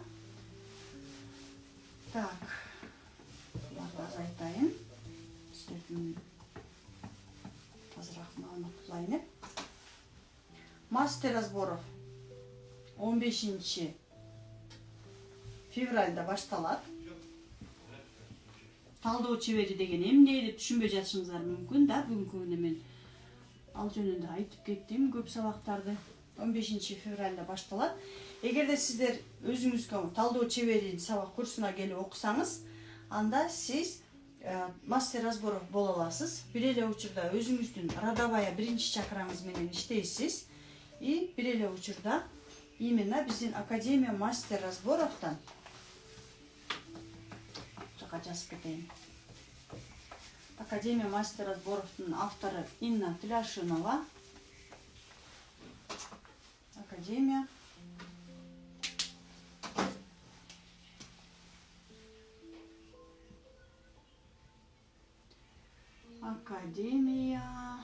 мен дал ушул академия менин жашоомду өтө өзүм тааныбайм азыр, кээде өзүмдү ушунчалык жогорку деңгээлде өзгөртө алдым. Именно ушул жактын билимин алдым. Албетте бул дагы жараткандын буйругу менен болду. Мен ушунчалык жаратканымдан тилеп сурагам, мага ушундай жогорку деңгээлдеги билим берди. Дал ушул билим мага мына бүгүнкү күндө жардам берип келе жатат. Мастер разборов 15 февралда башталат. Талдоо чебери да. Сиздер ал жактан академиядан сертификат аласыздар. Эгерде мастер разборовго келсеңиздер, 2 ай окуйсуздар. И сертификат аласыздар. Сертификатты именно мастер разборов берет сиздерге. Сертифицированный мастер разборов болосуздар. Муну ким коштойт? Мен сиздерди коштойм. Менин кураторлорум сизди коштойт, менин продюсерим сиздерди коштойт, партнерум да. Биз группа менен сиздер менен жума сайын иштешебиз. Сиздерге именно 1 чакранын разборлорун жасаганды үйрөтөбүз. Анан бул жак бүткөндөн кийин, анан биз менен кийинки чакралар менен окуганга өтсөңүз болот.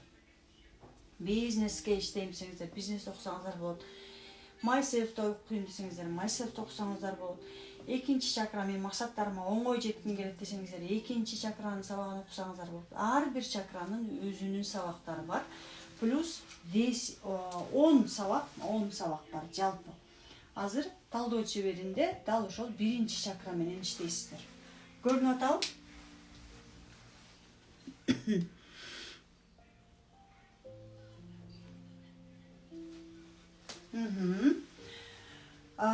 Талдоо чебери бул эмне экенин жалпы түшүнө алдыңыздар да. Талдоо чебери бул биздин аң сезим менен иштеген, абдан терең иштеген, дал ошол биздин максаттарыбызга каалайм, ишенем дегендин бардыгына тоскоол болгон эң күчтүү чакра бул 1 чакра. 1 чакрада сиздер дал ошол талдоо чеберинде капачылык, таарыныч, балалыктагы биздин 5 жашка чейинки балалыгыбызда биздин программанын бардыгы, где-то 12 жашка чейин бизде подростковый возрастта да ушул программалардын бардыгы калыптанган. Анткени мен бүгүнкү күнгө чейин 3000ден ашуун талдоолорду жасадым. И анын бардыгы дал ошол биздин бала чагыбызда. Мен жолдошумду күнөөлөп жашадым да, карыз болдум, оорудум, цирроз печень менен оорудум деп айтып атам да. Көрсө мен биринчи чакрада көптөгөн тегимдин программалары, ата-энемдин программасы, алардын мага жасаган мамилеси мен үчүн аябай больно болгон экен да. Алар мага эч кандай жамандык деле кылган эмес. Болгон алар студент болуп мени чоң энеме таштап кеткен. Алар мени мондой көтөрүп жашаган, просто ата-энем мени таштап окуп кеткен үчүн мен алар менен байланышты үзүп койгонмун да, аларды сезбей калгам. Ата-энебизди сезбей калганда бизде эмне пайда болот? Биринчи кезекте каалоо, мен ата-энемди сүйүүсүн каалагам, алар мага бере албай калган экен, окуп жүрүштү да. Үчүнчү, мен апам мен жанымда болбой калган үчүн мен ишенбей калдым, апам мени таштап кетти, мен апама керегим жок деп. Төртүнчү, мен апамды жакшы көрбөйт, мен апам ошон үчүн мени таштап кетти деп. Ушинтип баардык чакрада менде эмне болгон? Нарушение болгон дагы, анан менин жашоомдо дагы полный провал деп койсок болот да, полностью провал болгон.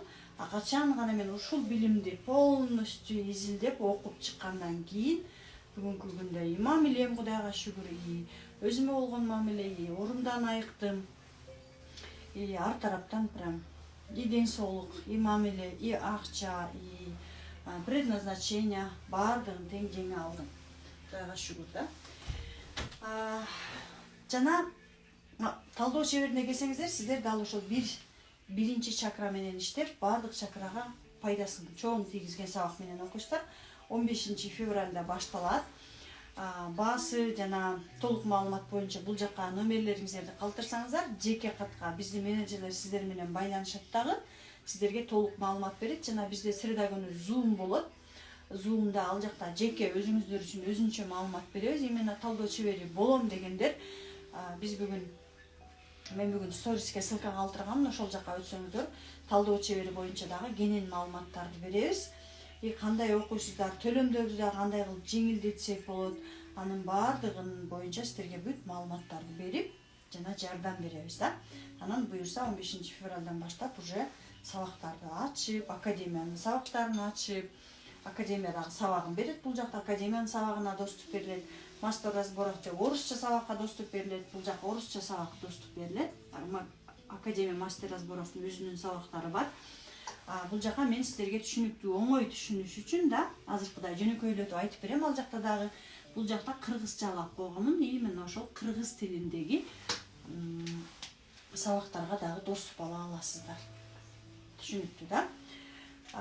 Бул эле эмес, бизде аябай сонун мүмкүнчүлүк. Эгерде сиз талдоо чебери курсуна келдиңиз дейин же уже окугансыз да, эгерде окуган болсоңуздар, анда жана ошондой эле сиздер талдоо чеберине келгенде дароо сиздер разбор жасаганды үйрөнүп баштайсыздар. Бир эле учурда өзүңүздөр да көбү жазсаңыздар болот, группанын ичинде жазсаңыздар болот, жана башкаларга дагы жасаганга мүмкүнчүлүк бар. Эмнеге? Анткени биз сиздерди именно ошого даярдайбыз. Башкалар менен иштегенге даярдайбыз. Өзүңүздөр менен дагы. Мындайча айтканда, сиздер бул жакка келгенде чындыгында мага окшоп жашооңуздарды до и после кылып көрө аласыздар, өзгөртө аласыздар да. Бул жактагы 7 чакраны дагы терең түшүнө аласыздар. Бизде бул эле эмес, талдоо чеберинен сырткары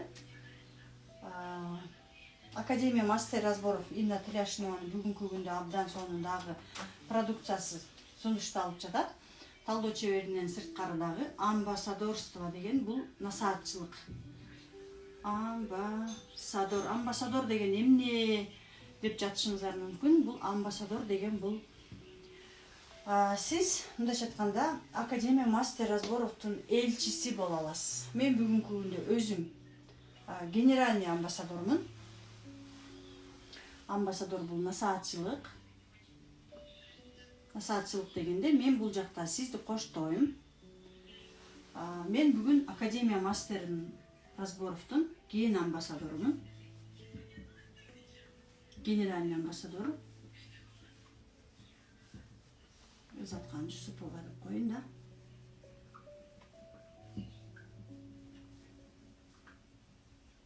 Мындайча айтканда, мен академиянын атынан амбассадорлорду чыгарганга толук мүмкүнчүлүгүм бар. Амбассадор деген ким? Амбассадор деген бул, эгерде сиз талдоо чеберин окусаңыз, бул сабактардын баардыгын түшүнө алсаңыз, сиз насаатчы боло аласыз. Амбассадорго 1-чи, 2-чи, 3-чү, 4-чү, 5-чи, 6-чы, 7-чи бизнес про myself бүт бардык сабактары доступка берилет. Жеткиликтүү болот ушул сабактардын бардыгы. Автоматтык түрдө академия амбассадорго бул сабактардын бардыгын ачып берет. 10 сабакты. 10 сабактын ар бири 150 миңден эсептегенде эле 1 миллион 500 миң сомдук сабакты сизге академия ачып берет. Мен сизди академияга каттайм, амбассадор катарында. Мен сизге ошол бойдон каттап туруп мына сабактарды ачып бердим, сиз окуңуз деп эле сизди таштап салбайм. Мен сизге кантип иштөө керек, кантип мастерлерди чыгарасыз. Сизди коштойм. Амбассадор мастер чыгарат. Мисалы, бүгүнкү күнгө чейин мен 100ге жакын мастер чыгарганмын да. Сиздер дагы мендей болуп мастер чыгара аласыздар. Бирок мен бүгүнкү күнгө чейин чыгарган мастерлерди өздөрү үчүн чыгарып келгенмин, эл үчүн эмес да. Өзүңөр разбор жасаганды үйрөнүп алгыла. Ал эми азыркы чыгарган мастерлер башкаларга дагы жардамдарын бере алат. Жана бул жерде коштоочу ким болот? Сиздерди, амбассадорду коштогон. Мен өзүм сиздерди ар бир сабактар боюнча сурооңуздар болсо да, элдер менен иштегенде кандай суроолор пайда болот? Мен өзүм бул методикада 5-чи жылга кетип атат, уже 5-чи жыл ошол методикада окуп келе жатам. Мен прям бүт майда чүдөсүнөн бери билем. Анткени өзүм да канчалаган разборлорду жасадым да. Иштештим, ушунчалык чоң аудитория менен иштешип келе жатам. Кантип өзүмдүн тажрыйбам менен бөлүшөм. Бул жакта мен Ызаткан Жусупова сиздерди коштойм. Ар бир сабакты сиңирип кошо өтүшөм сиздер менен. Себеби дегенде бизде 6 ай бою. Насаатчылыгы бул 6 ай сиздерди мен коштойм. Сабактар сизге 1 жыл доступка берилет. Бул сабактар амбассадорлорго 1 жыл доступка берилет. Талдоо чеберине дагы 1 жыл доступта болот. Жана айтышыңыздар мүмкүн, мен амбассадор болсом, мастер разборовтордун каяктан алам? Каяктан табам аларды дешиңиздер мүмкүн. Ал боюнча менин партнерим, продюсерим Кундуз Таштанова дагы мени менен чогуу. Ал дагы бүгүнкү күндө академиянын амбассадорлугун сатып алды. Ал өзү дагы окуп атат, анткени сиздер менен иштеш үчүн ал дагы өзү аябай бул методиканы жакшы түшүнүш керек да. Кундуз Таштанова. Экөөбүз жана биздин куратор командабыз сиздерди 6 ай бою колдойбуз. Кантип бул методиканы өтөбүз, жумасына 2 жолу жолугабыз. Жумасына 2 жолу жолугушуп турабыз. Рассрочка бар. Бөлүп төлөсөңүздөр болот. Бул жакта төлөмдөрдү. Талдоо чеберинде дагы рассрочка бар. Мындайча айтканда, амбассадор аябай көп нерсени утат. Амбассадорго аябай көп выгода бар. Себеби дегенде 1,5 миллиондук сабакты доступ калат. Биздин коштобуз 6 ай болот. Мисалы, менин бизнес насаатчылыгым коштоом 2 айлык сабактарым 200 миң. Сиздер бул жакта сабактарды аласыздар, плюс коштойсуздар, ошол эле учурда дароо мастерлер менен иштеп баштайсыздар. Өзүңүздөрдүн насаатчылыгыңыздарды ачсаңыздар болот. Же мастер разборов деп ачсаңыздар болот. Өзүңүздөрдүн курстарыңыздарды жазсаңыздар болот. Эгерде мисалы психолог болсоңуз да, сизге дагы билим керек болуп жаткан болсо, анда сиздер дал ушул билимди алып пайдалансаңыздар аябай жакшы жардам берет. Түшүнүктүү да? Сурооңуздар болсо бериңиздер бул жака. Амбассадор бул именно академиянын элчиси, лицо компания деп койсок болот да. Бул методика абдан баалуу. Азыр камераны өзүмө каратып алайын.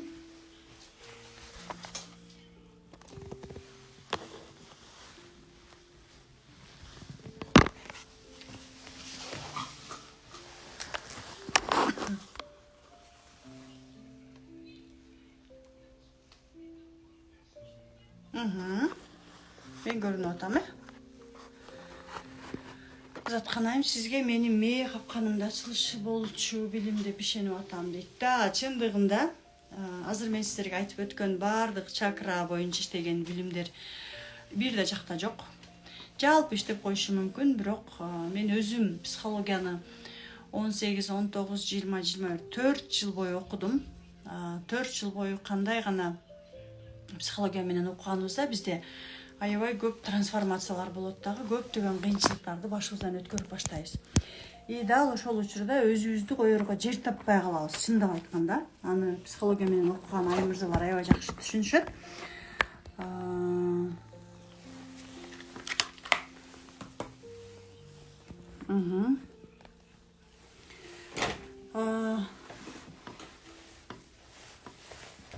Азыр биз сиздер менен бул боюнча толук маалымат берип өттүк.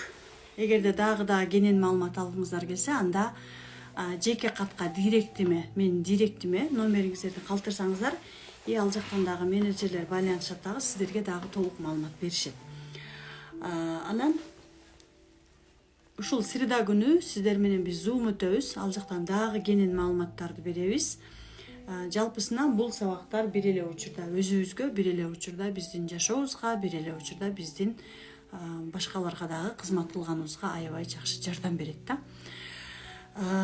Жана ошондой эле дагы талдоо чебери боюнча, амбассадор боюнча дагы кенен маалымат алуу үчүн биз Бишкек шаарында 14 февралда жолугушуу өткөрөбүз. Ал жакка эгерде сиз мен мастер разбор болгум келет, талдоо чебери болгум келет, өзүм акча тапкым келет, башкаларга дагы жардам бергим келет, же амбассадор болгум келет, мен жашоомду мага окшоп, мисалы мен бир учурда Кудай мага 100% аң сезимдүү болгонго жардам берчи деп ушунчалык суранганмын да. Себеби дегенде мен окуган билимдер жетишээрлик канааттандырган эмес мени.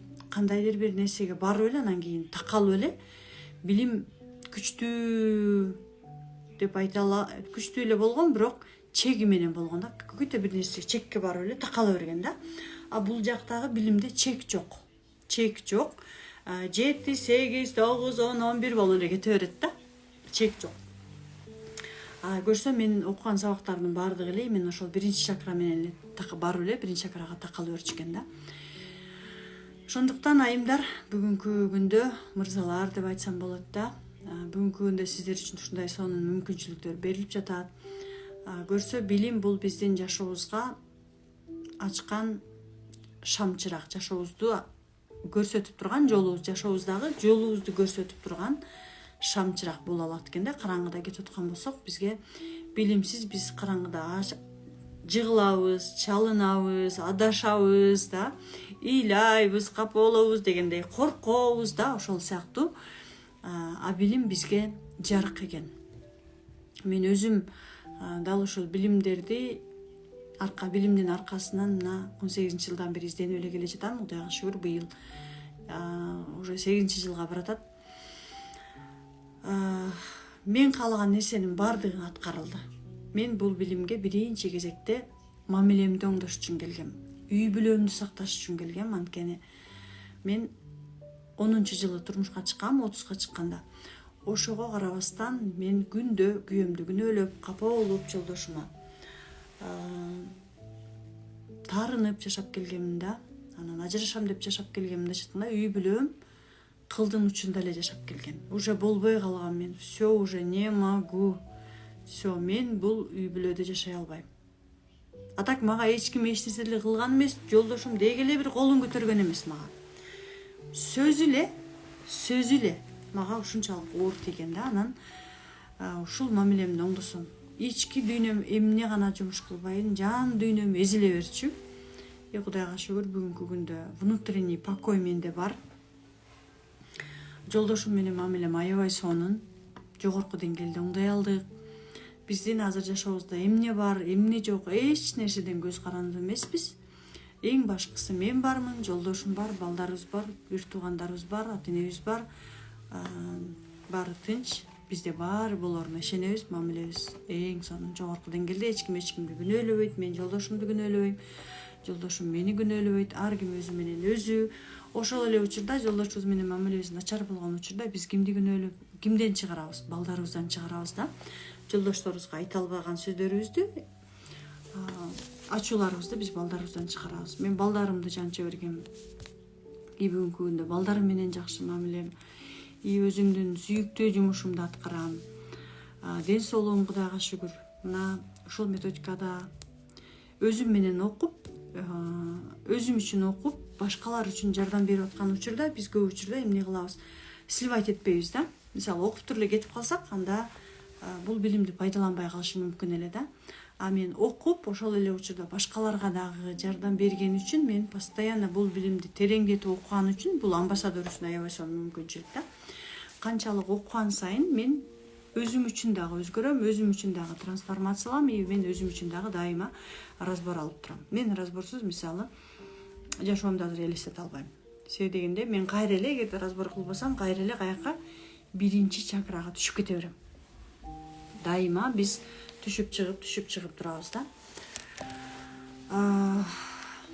Шунчалык чексиз ыраазымын. Менде баардык нерсе Кудайга шүгүр, баардыгы бар. Эң башкысы мисалы только эле байлыкка кое берсек фокусубузду. Байлык болгондо ал жакта бакытты да таппай калган учурлар кездешет да. Ошон үчүн фокусубузду баардыгы максаттарыбызды бир эле учурда ар тараптан койгонубуз жакшы. И бай бололу, и бактылуу бололу, ден соолукта бололу, жана элге кызмат кылалы. Да, бул 4 сфера деп айтсак болот да. Ошон үчүн Кудайыма чексиз шүгүр, менде булардын баардыгы бар. Өзүмдөгү бар нерсени сиздерге дагы бөлүшкөнгө даярмын. Тем более бизге бүгүн менин наставнигим Инна Тляшинова академиясы менен биргеликте ушундай мүмкүнчүлүктү бизге ачып, мен билимимди эми силердин окуучуларыңарга ачып берем. Мурун мындай болгон эмес. Эми мен жазылган курстарымды силердин окуучуларыңарга ачып берем. Алгыла, пайдалангыла, окугула деп аткан учурда биз алып пайдаланып калганыбыз жакшы. Анткени бул жашоодо мүмкүнчүлүктөр дайыма эле ага бербейт да. Бир келет, бир учур келет. Анан кайра ал нерсе жабылып калышы мүмкүн. Кийин анан кап баягында мондай кылсам, азыр мондай жашамакмын. Баягында тигиндей кылсам, тигиндей болмокмун дей беребиз да. Өтүп кеткенден кийин уже все, өкүнүп уже бесполезно. Ошон үчүн азыр эч нерсеге карабаңыздар. Силер ойлошуңуздар мүмкүн, ой, акчам жок, убактым жок дешиңиздер мүмкүн. Акча эмнеге келет? Акча сиздин каалооңузга келет. Эгер сиз жүрөгүңүздөн каалап атсаңыз, анда эч нерсеге карабаңыз. Акчаңызга да карабаңыз, убактыңызга да карабаңыз, мүмкүнчүлүгүңүзгө да карабаңыз. Мен алам, ушул нерсени жасайм деңиз дагы только вперед.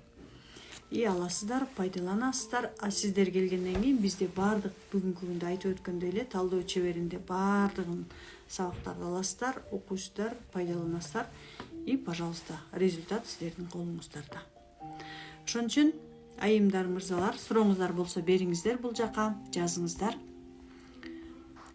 Мен өзүм тараптан сиздерге бере турган маалыматтардын баарын айтып түшүндүрө алдым деп ишенем. Эгерде түшүнбөй турган болсоңуздар же дагы кошумча сурооңуздар болсо бул жака жазсаңыздар болот. Бул аябай мен үчүн көптөн күткөн мүмкүнчүлүк, анткени мен ушул учурда көп күткөмүн. Качан мага Инна Тляшинова ушул билимин элге жеткирүүгө мүмкүнчүлүк берет деп мен дайыма жазып жүргөмүн. Академияга жазчумун, Иннага жазчумун. Биз мастер чыгарсак болобу? Бизге ушундай лицензия бере аласыңарбы деп. Мага ген амбассадор деген лицензия берилет. Менин амбассадорлорума амбассадор деген лицензия берилет. Мастер разборовторго мастер разборов деген сертификат берилет. Амбассадорго баарыбызга тең сертификат берилет. Ошол сертификаттын негизинде биз иштей алабыз. Законный болот, баардыгы экологично, чистый, все по закону да. Эч кандай законду биз бузбайбыз. Ошон үчүн сиздерге айтарым, алыңыздар, пайдаланыңыздар. Бактылуу болуңуздар, бай болуңуздар, ийгиликтүү болуңуздар. Канча сом дегенде келип эле биз именно сомуна такалабыз. Именно ушул канча сом, кандай өтөт, канча убакыт өтөт, ким алып барат, эмне жөнүндө болот, булар боюнча дагы кенен маалыматтарды талдоо чеберин окуп бүткөндө кандай деңгээлге жетебиз дейт. Бул боюнча толук маалыматтарды сиздер WhatsApp'тан ссылка бар. Ошол жакка катталсаңыздар, ушул среда күнү мен сиздерге дагы толук маалымат берем. Ал жактан мен берем, ал жакта Кундуз Таштанова болот. Экөөбүз чогуу сиздерге толук маалымат берип, кантип катталганга дагы жардам беребиз. Ал жакта кураторлор болот да. Ал жактан дагы кенен маалыматты ушул среда күнү аласыздар. Талдоо чеберин окуп бүткөндөн кийин сиз албетте өзүңүздүн болдоруңуз менен иштейсиз. Трансформация ар бир адамдыкы өзүнчө индивидуалдуу. Трансформация курсун окуп бүтүп алып деле жертва абалына түшө берсеңиз, ал сиздин чечим. Анан көп нерсе сиздин өзүңүздүн келген максатыңыздан көз каранды. Эгерде сиз мен бул билимди барып алсам эле мен вау болуп кетем десеңиз, сизге эч ким ал результатты бербейт. Результатты бир гана сиз аласыз. Мисалы мен врачка бардым. Оочу. Нәрсе турду айфона. Менде жок экен балам, жакты кара.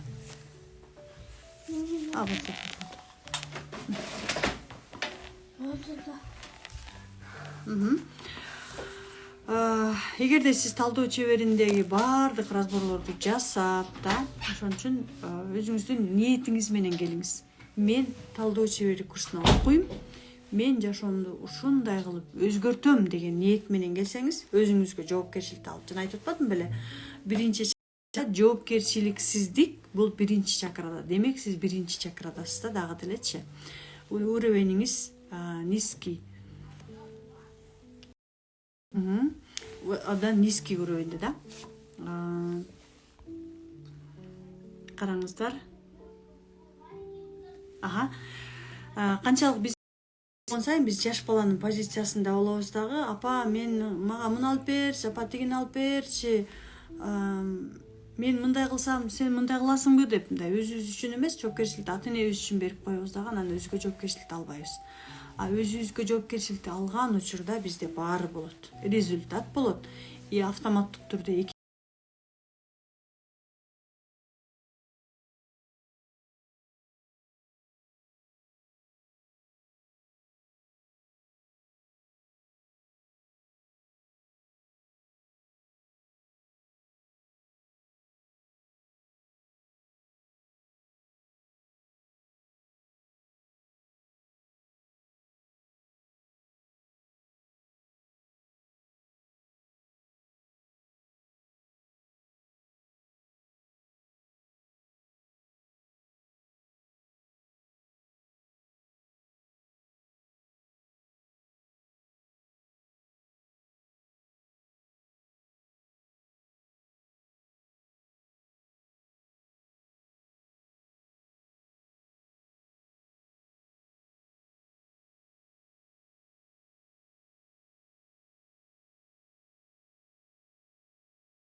курс башталат.